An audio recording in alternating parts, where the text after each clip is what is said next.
Un mode de sélection très intéressant, un peu plus complexe, mais vraiment indispensable au niveau intermédiaire pour faire des sélections précises de courbes de ligne droite et autres, c'est l'outil plume. Alors, l'outil plume se trouve dans la palette des outils. Le symbole, c'est la plume. Si vous avez peut-être touché vos outils entre-temps, vous avez peut-être l'outil nœud qui apparaît, qui est une petite flèche blanche. Donc, si vous êtes perdu, vous cliquez longtemps dessus et vous retrouvez l'outil plume. Alors avec l'outil plume, on peut faire des lignes droites, des courbes, on peut faire un dessin vectoriel ou on peut le transformer en sélection.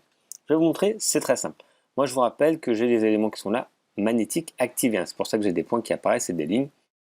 Vous pouvez les activer ou les désactiver si vous voulez. Pour faire des lignes droites avec l'outil plume, je clique, je lâche, je vais plus loin. J'ai une prévisualisation du rendu que ça va donner. Je clique, je lâche, je clique, je lâche et ainsi de suite. Et là, j'ai une forme vectorielle qui s'est créée. Ok, ça, c'est tout simplement une forme que l'on peut dessiner à main levée. Mais je peux également décider que cette forme soit une sélection. On retrouve en haut différentes options. Je vais avoir la possibilité donc soit de le faire en masque ou tout simplement en sélection. Là pour l'instant on utilise juste la plume. Il n'y a pas d'objet à détourer, c'est vraiment juste la manipulation de la plume. Ensuite on va faire un petit exercice pour détourer quelque chose. Je peux donc faire des lignes droites. Ici j'ai bien sélectionné. Commande ou CTRL D pour désélectionner. Et si de nouveau je clique, je lâche, je vais plus loin, je peux faire la forme que je veux.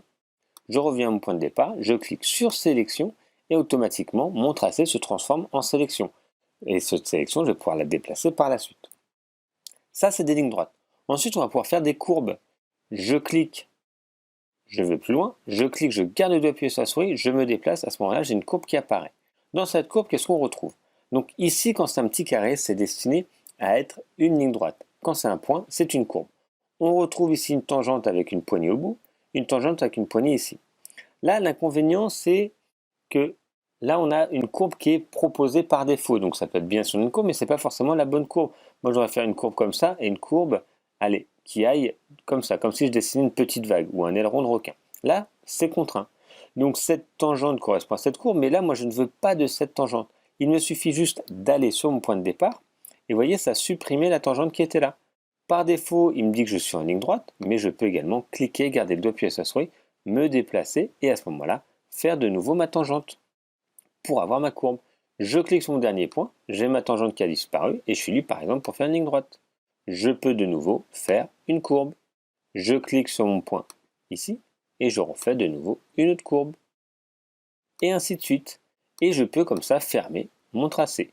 Donc soit c'est un dessin, soit si je clique sur sélection, c'est bien une sélection si ma forme était comme ceci.